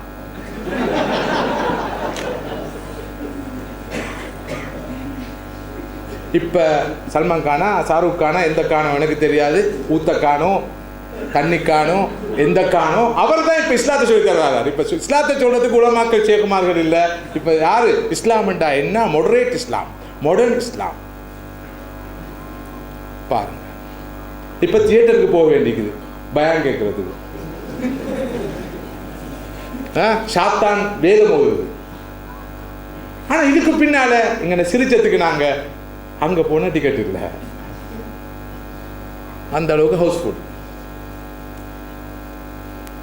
உண்மையில் இந்த ஹைடெக் அல்லது இந்த இன்ஃபர்மேஷன் டெக்னாலஜி எந்த அளவு தூரம் வழிகட்டுக்கு பயன்படுத்தப்படுது என்று பார்க்கணும். மதிப்புக்குரிய சகோதரர்களே, சகோதரிகளே, இந்த தலைப்புல நாம் பல மணி நேரம் பேசலாம். பேசுறதல்ல பிரச்சனை. மனித இனம் அழிவை நோக்கி சென்று கொண்டிருக்கிறதே. கிழக்கு மேற்கு என்ற பாகுபாடு இல்லாமல் அழிந்து கொண்டிருக்கிறதே. நாளைய தலைமுறை பொருளாதார பிரச்சனைக்கும், அரசியல் பிரச்சனைக்கும், அரசியல் அராஜகங்களுக்கும், கொடுமைகளுக்கும், சுகாதார பிரச்சனைகளுக்கும், சூழல் சுட்டாடல் பிரச்சனைகளுக்கும் முகம் கொடுத்து அழிய போகிறதே. இன்றே அழிந்து கொண்டிருக்கிறது. நாளை பயங்கரமாக அழிய போகிறது. இதற்கு என்ன வழி? ஒரே வழி, மனித சமுதாயத்தை படைத்த இறைவனுடைய பாதைக்கு கொண்டு வர வேண்டும். இதுதான் ஒரே வழி, ஒரே தீர்வு. ரிலிஜன் என்ற பாடத்தை எடுத்துவிட்டு மோரல் எஜுகேஷன் என்ற ஒரு பாடத்தை அறிமுகப்படுத்தியிருக்கிறார்கள். விளைவு என்ன? மோரலும் கிடையாது, எஜுகேஷனும் கிடையாது. இறை அச்சம் இல்லாத இடத்தில், இறை நம்பிக்கை இல்லாத இடத்தில் ஒரு நாள் மோராலிட்டி எதிர்பார்க்க முடியாது. நான் அல்லாவை பார்க்காத போதும் அவன் என்னை பார்த்து கொண்டிருக்கிறான் என்ற அந்த பயம், அச்சமுள்ள இடத்தில் தான் ஒரு இளைஞனிடம், ஒரு யுவதியிடம், ஒரு ஆணிடம், ஒரு பெண்ணிடம் ஒழுக்கத்தை, பண்பாட்டை, நேர்மையை, நீதியை, நியாயத்தை எதிர்பார்க்கலாம். எந்த ஒரு மாபெரும் மேதையையும் அறிஞனையும் விலை பேசலாம். கஸ்டம் ஆபீசராக இருக்கிறார், அவர் ஏத்திஸ்ட், அவர் ஒரு நான் பிலீவர். இவர் ஆனால் நேர்மையானவர், நீதியானவர், பொய் சொல்ல மாட்டார், மோசடி செய்ய ஏமாற்ற மாட்டார். இவரிடம் ஒருவர் அணுகிறார், விஷயம் ஒன்றிற்கு செஞ்சு தாங்க, 5 லட்சம் ரூபாய் தாரணும். 5 லட்சம் கை லஞ்சம் தர முயற்சி செய்தார் என்ற குற்றச்சாட்டின் பேரில் சிறைக்கு போக வேண்டியிருக்கும். அப்போ 10 லட்சம் என்ன சொன்னேன் தெரியுமா? அப்போ 2 மில்லியன் 3, 4, 5 அடித்தால் எந்த மாடும் படுக்கும். அப்படி படுத்த எவ்வளவு மாடுகளை நாங்கள் பார்த்துக்கிறோம். எந்த மனிதனையும் விலை பேசலாம், ஆனால் ஒரு உண்மையான இறை விசுவாசிய விலை பேசலாது, இறை நம்பிக்கையான விலை பேசலாது. மனித வாழ்க்கையின் உண்மையான யதார்த்தத்தை உணர்ந்து கொண்ட ஒருவனை விலை பேசலாது. ஈமானுக்கூடாக மாத்திரம்தான் மனித புனிதர்கள் உருவாக்கலாம். வேற இவ்வளவு செமினார்கள், ஒர்க் ஷாப்புகள், மோட்டிவேஷன் ப்ரோக்ராம்ஸ் உண்டாடே மனிதர்கள் உருவாக்கலாம். ஜஸ்ட் கொஞ்சம் கெலப் பண்ணி விடலாம், அவ்வளவுதான். நிலைக்காது, நிலைச்சாலும் அது ஆரோக்கியமாக இருக்காது. இன்னும் மதிப்புக்குரிய சகோதரிகளே, நேரத்தை கவனத்தில் கொண்டு நான் அவசரமாக எனது உரையை முடிக்க வேண்டிய நிர்பந்தம் இருக்கிறது. மனித சமுதாயத்துடைய ஈடேற்றம், மறுமைக்கு முன்னால் இந்த உலக வாழ்க்கையின் வெற்றி, தனிமனித வாழ்க்கையின் வெற்றி, குடும்ப வாழ்க்கையின் வெற்றி, சமூக வாழ்க்கையின் வெற்றி, மனநிறைவு, சந்தோஷம், ஹாப்பினஸ், இட்டர்னல் ஹாப்பினஸ் தங்கி இருப்பது ஆன்மீகத்தில், ஸ்பிரிச்சுவாலிட்டி. ஆன்மீகம் என்று சொல்கிற போது உண்மையான ஆன்மீகத்தை, காம்ப்ரஹென்சிவ் ஸ்பிரிச்சுவாலிட்டியை சொல்கிற ஒரு மார்க்கம் இருக்கும் என்றால் அது இஸ்லாம். அதில் 2 கருத்துக்கு இடமில்லை. அதன் விளைவுகளை நாங்கள் பார்த்துக் கொண்டிருக்கிறோம். இன்ஷா அல்லாஹ் எனது உரையை தொடர்ந்து இங்கே ஒரு முக்கியமான உரை இடம்பெற இருக்கிறது. அந்த உரையை நிகழ்த்த இருப்பவர் பேராசிரியர் டாக்டர் அப்துல்லா அவர்கள். அவர் இந்த கேள்விக்கு பதில் சொல்லியிருக்கிறார். சரியான வெற்றி பாதையை தெரிவு செய்திருக்கிறார். அவர் ஒரு அறிஞர், அவர் ஒரு கலைஞர், அவர் ஒரு மல்டி டைமென்ஷனல் பர்சனாலிட்டி, ஒரு பன்முக ஆளுமை கொண்ட மனிதர். பல சவால்களுக்கு மத்தியில், அறைகூவலுக்கு மத்தியில், பல்வேறு அச்சுறுத்தல்களுக்கு மத்தியில் அவர் சத்திய பாதையை தெரிவு செய்து தனது லட்சிய பயணத்தை இப்போது தொடர்ந்து கொண்டிருக்கிறார். அவர் உங்கள் முன்னால் மிக யதார்த்தமாக ஒரு நிதர்சனமான ஒரு சாட்சியாக இந்த 21ஆம் நூற்றாண்டிலே வந்து நிற்கப் போகிறார். அவர் ஒரு மனோதத்துவ மருத்துவர், ஒரு எழுத்தாளர், ஒரு பேச்சாளர், பல்துறை சார்ந்த ஆற்றல்களை கொண்டவர். அவருடைய ஆய்வின் முடிவு இன்றைய உலகத்துக்கு ஒரு தீர்வு, ஆல்டர்னேட்டிவ் ஒரு சிஸ்டம், ஒரு ஆல்டர்னேட்டிவ் சிவிலைசேஷன், ஒரு ஆல்டர்னேட்டிவ் ஒரு ரிலிஜன், ஒரு ஆல்டர்னேட்டிவ் மொராலிட்டி, ஒரு ஆல்டர்னேட்டிவ் ஸ்பிரிச்சுவாலிட்டி இருக்கும் என்றால் அது இஸ்லாம் தான் என்ற முடிவுக்கு வந்திருக்கிறார். அது சாதாரண முடிவு அல்ல, சாமானியான முடிவு அல்ல. நாங்கள் இஸ்லாத்தில் பிறந்து வளர்ந்து, இந்த தீனிலே வளர்ந்து, அர்த்தமில்லாத சர்ச்சைகளிலும், அர்த்தமில்லாத வாத பிரதிவாதங்களிலும், தர்க்க குதர்க்கங்கள் ஈடுபட்டிருக்கிறோம். இஸ்லாத்தை ஒரு மாற்று நாகரிகமாக, ஒரு மாற்றுக் கொள்கையாக, உலகத்தை உயிர்க்க வந்த மார்க்கமாக பார்க்க தவறியிருக்கிறோம். அந்த டாக்டர் அப்துல்லாவை கூட விமர்சிப்பவர்கள் நமக்குள்ளே உருவாகி இருப்பது மிகவும் வேதனைக்கும் கவலைக்கும் உரியது, விசனத்துக்குரியது, கண்டிக்கத்தக்கது. என்னை கண்டிக்காதீர்கள், எனக்கு கற்றுத்தாருங்கள் என்று அவர் பதில் சொல்கிறார். இது பற்றியெல்லாம் விரிவாக பேசக்கூடிய சந்தர்ப்பம் இதுவல்ல. மதிப்புக்குரிய சகோதரிகளே, எனவே நாம் மிக வேகமாக இஸ்லாத்தை இந்த உலகத்துக்கு எடுத்துச் சொல்ல கடமைப்பட்டிருக்கிறோம். இந்த நாட்டுக்கு, இந்த கண்டத்துக்கு, முழுமனித சமுதாயத்திற்கும் எனது சொல்லால், செயலால், நடத்தையால், முன்மாதிரியான வாழ்க்கையால் இந்த அழகான, இந்த நாகரிகமான, இந்த பண்பாடான, மறுமைக்கு முன்னால் இந்த உலகத்திலே வாழ்வதற்கு தேவையான வழிகாட்டலை தரக்கூடிய இந்த மார்க்கத்தை நாம் சொல்ல கடமைப்பட்டிருக்கிறோம். இன்றைய உலகத்தின் அரசியல் பிரச்சனைகளுக்கும், பொருளாதார நெருக்கடிக்கும், சூழல் சுற்றாடல் பிரச்சனைக்கும், சுகாதார பிரச்சனைகளுக்கும் அனைத்துக்கும் இஸ்லாம் அற்புதமான தீர்வுகளை சொல்கிற மார்க்கம். மனித சமுதாயத்தை வெற்றி பாதையில் வழிநடாத்த வல்ல மார்க்கம் என்பதை நிரூபிப்பதற்கு, விரிவாக விளக்கமாக எடுத்துச் சொல்வதற்கு எனக்கு நேரம் மிகப்பெரிய தடையாக இருக்கிறது. பல அமர்வுகளுக்கூடாக, பல மாநாடுகளுக்கூடாக, பல வகுப்புகளுக்கூடாக நீங்கள் இந்த உண்மைகளை நிறையவே அறிந்து வைத்திருக்கிறீர்கள். எனவே நல்லுணர்ச்சி பெற வேண்டிய தேவை அவசியம் இருக்கு. ஃபதக்கிர் ஃபஇன்ன திக்ரா தன்ஃபஉல் முஃமினீன்.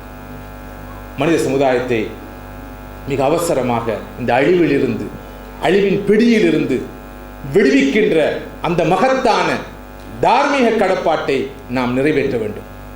பிழையான கொள்கைகள், பிழையான கோட்பாடுகள், பிழையான எண்ணக்கருக்கள், தவறான வழிகட்ட சிந்தனைகள் வேகமாக பரப்பப்படுகிற ஒரு உலகத்திலே இந்த சத்திய இஸ்லாத்தின் தூதை அழகாக நாம் முன்வைக்க கடமைப்பட்டிருக்கிறோம். எமது முன்னுரிமை பட்டியலிலே இந்த அம்சங்கள் கூடுதலாக இடம்பெற வேண்டிய தேவை இருக்கிறது.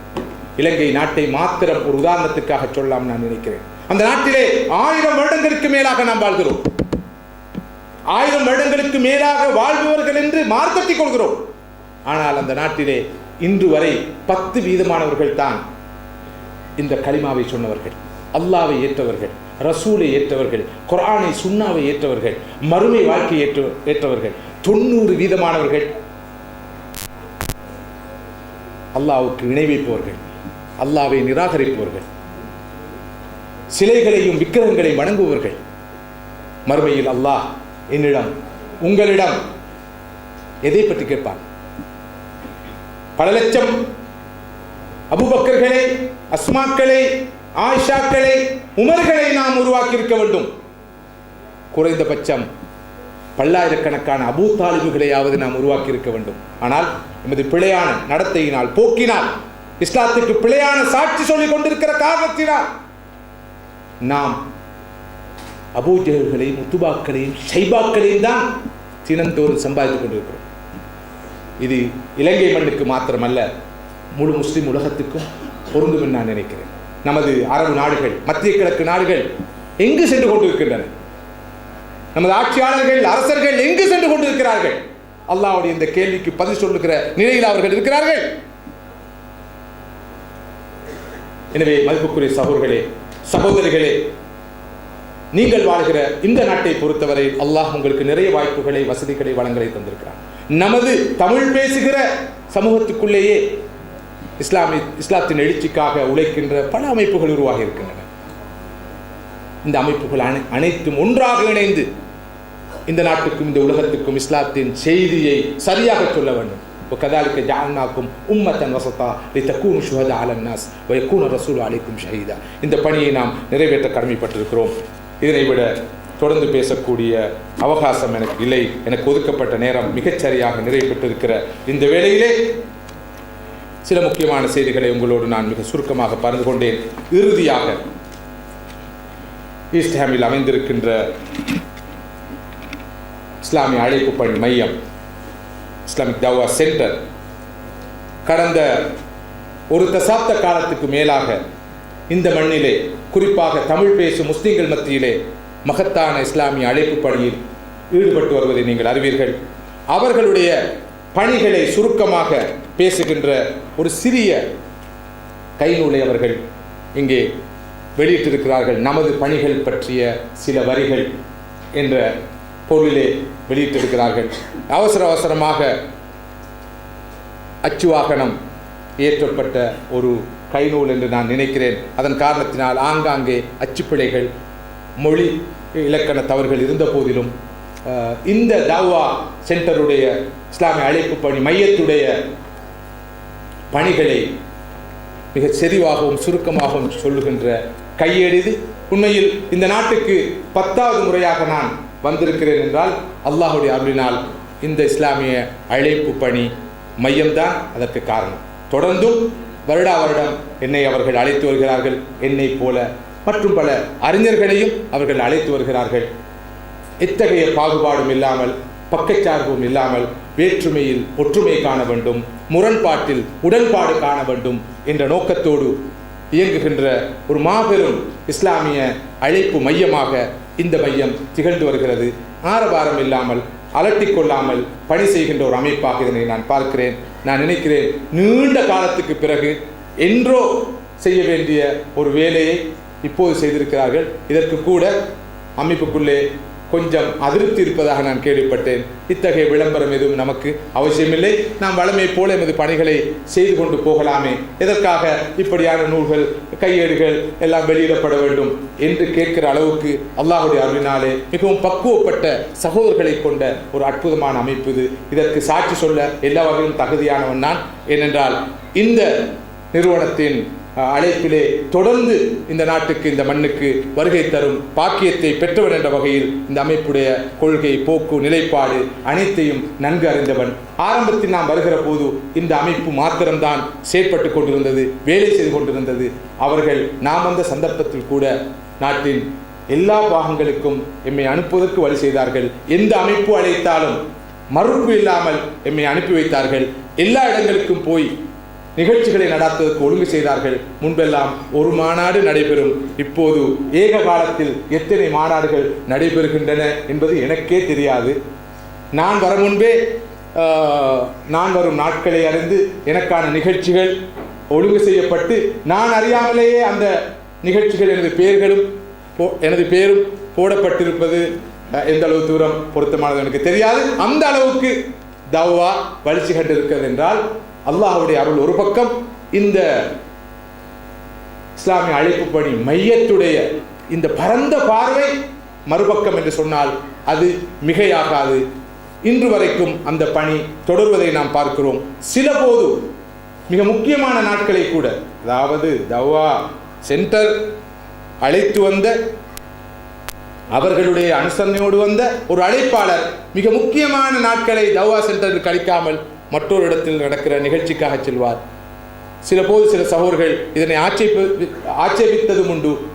அதாவது நாம் கஷ்டப்பட்டு அழைத்து வந்த அழைப்பாளர் முக்கியமான நாட்களில், குறிப்பாக வார இறுதி நாட்கள் நமது சென்டரில் நிகழ்ச்சி செய்யாமல் வேறெங்கோ செல்கிறாரே என்று கேட்கப்படுகிற போது அவருக்கு சொல்லப்படுகிற பதில், நமது சென்டராக இருக்கட்டும், மற்றொரு சென்டராக இருக்கட்டும், எங்கெல்லாம் அல்லாஹ்வுடைய தீனை சொல்லக்கூடிய வாய்ப்பு இருக்கிறதோ அங்கு போய் சொல்ல வேண்டியதுதானே, கண்டிப்பாக இங்குதான் நடக்க வேண்டுமான். ஆனால் நான் சொல்வதுண்டு, நான் ஓரிடத்தில் இருக்கிறேன், தேவையானவர்கள் அங்கு வரட்டும், ஏன் தொட்டமாக ஒவ்வொரு இடத்துல போய் சொல்ல வேண்டும் என்று சொல்லி.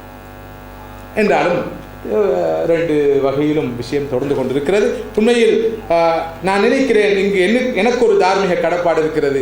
இந்த இஸ்லாமிக் தாவா சென்டர், இந்த ஈஸ்டாண்டில் அமைந்திருக்கிற இஸ்லாமிய அழைப்பு பணி மையம் பல சிரமங்களுக்கு மத்தியில் ஆரம்பத்தில் ஒரு இடத்தில் இயங்கி, பிறகு இன்னுமொரு இடத்தில் இயங்கி, இறுதியாக தனக்கென்று ஒரு இடத்தை உருவாக்கி கொண்டு கொள்வனவு செய்து அங்கு இப்போது கடந்த பல ஆண்டுகளாக மிக வெற்றிகரமாக செயற்பட்டு வருகிறது.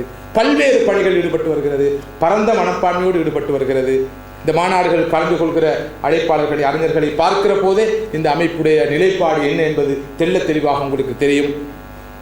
ஆனால் கவலைக்குரிய விஷயம், இது என்னுடைய, நான் யாரையும் பிரதிநிதித்துவப்படுத்தி இங்கு பேசவில்லை, கவலைக்குரிய விஷயம், பல ஆண்டு காலமாக வெற்றிகரமாக இயங்கி வந்து தமிழ் பேசும் முழு முஸ்லிம் சமூகத்திற்கு மாத்திரமன்றி தமிழ் பேசாத ஆங்கிலத்தில் பேசுபவர்கள் கூட நிகழ்ச்சிகளை எல்லாம் ஒழுங்கு செய்து நடாத்தி வருகின்ற இந்த நிறுவனம் தான் அமைத்திருக்கிற அந்த மஸ்ஜித்க்குரிய இஸ்லாமிய நிலையத்துக்குரிய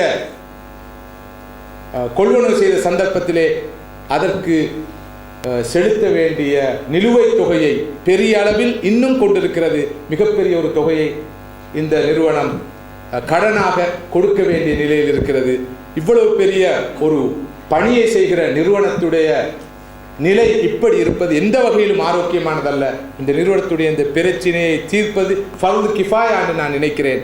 குறிப்பாக இந்த நிறுவனத்துக்கூடாக பயன்பெற்ற ஏனைய நிறுவனங்கள் அனைத்தும் தாய் நிறுவனமாக இதனை நினைத்து இதனுடைய பிரச்சினையை தீர்த்து வைப்பதற்கு முன்னுரிமை கொடுத்து முக்கியத்துவம் கொடுத்து குறைந்தபட்சம் இதற்கு மேலதிக உதவியை செய்வதல்ல, இதனுடைய கடன் பளுவை குறைப்பதற்கு உரிய நடவடிக்கையை ஒவ்வொரு நிறுவனமும் தனிப்பட்ட முறையில் இருந்து சிந்தித்து அதற்கான ஒரு வியூகத்தை வகுத்து இந்த கடன் தொகையில் ஒரு பகுதியை பொறுப்பேற்று அதற்கு ஆவண செய்ய வேண்டும் என்பது எனது தனிப்பட்ட ரிக்வெஸ்ட். அவ்வாறு சொல்லுமாறு யாரும் என்னை வேண்டிக் கொள்ளவில்லை. நான் உணர்ந்து இதனை சொல்கிறேன். எனவே இதில் ஏதாவது நான் சொன்ன விஷயத்தில் தவறு இருந்தால் அது என்னை சார்ந்தது. தவா சென்டரில் குறைபிடிக்க வேண்டாம்.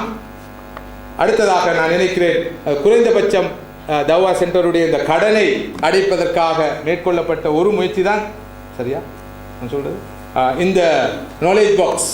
இது நாலேஜ் பாக்ஸ் தானே? நாலேஜ் பாக்ஸ் என்ற எத்தனை மணி நேரம் 500 மணி நேர உரைகளை உள்ளடக்கிய இந்த எக்ஸ்டர்னல் ஹார்ட் டிரைவ், இதனை வாங்குவதற்கூடாக நான் நினைக்கிறேன் 2 பயன்கள். ஒரு பக்கம் ஒரு நடமாடும் நூலகத்தை வீட்டில் வைத்துக் கொள்கிற வாய்ப்பை பெற்றுக்கொள்கிறோம். அடுத்ததாக இந்த தவா சென்டருடைய கடனை அடைப்பதற்கு நாம் உதவி செய்கிறோம். அந்த வகையில் இதற்கூடாக இதனை கொள்வனவு செய்வதற்கூடாகவாவது நாம் இந்த நமது தார்மீக கடமையை நிறைவேற்ற வேண்டும் என்று நான் தனிப்பட்ட முறையில் உங்களிடம் வேண்டுகோள் விடுக்க விரும்புகிறேன். இதனை விட இந்த உரையை தொடர்வது எந்த வகையிலும் பொருத்தமாக எனக்கு தெரியவில்லை. மீண்டும் ஒரு முறை உங்களை சந்திப்பதற்கும் சில பயனுள்ள கருத்துக்களை உங்களோடு பகிர்ந்து கொள்வதற்கும் எனக்கு கிடைத்த இந்த வாய்ப்பையிட்டு நான் பெருமகிழ்ச்சி அடைவதோடு இந்த சந்தர்ப்பத்தை எனக்கு ஏற்படுத்தி தந்த ஏற்பாட்டாளர்களுக்கு அல்லாஹ் சுப்ஹானஹு வ தஆலா நற்கூலி வழங்க வேண்டும் என்று பிரார்த்திக்கிறேன். அல்லாஹும்ம லா ததஅலனா தம்பன் இல்லா கஃபர்தா வலா ஹம்மன் இல்லா ஃபர்ரஜ்தா வலா தீனன் இல்லா கதைதா வலா ஹாஜத மின் ஹவாயிஜி துன்யா இல்லா கர்தான் லா கதைதஹா யா ரப்பல் ஆலமீன் வ ஸல்லல்லாஹு வஸல்லம் அலா கைரி ஹல்கி சய்யிதினா முஹம்மத் வ அலா ஆலிஹி வ ஸஹ்பிஹி அஜ்மஈன். سبحان ربك رب العزة عما يصفون والسلام على المرسلين والحمد لله رب العالمين.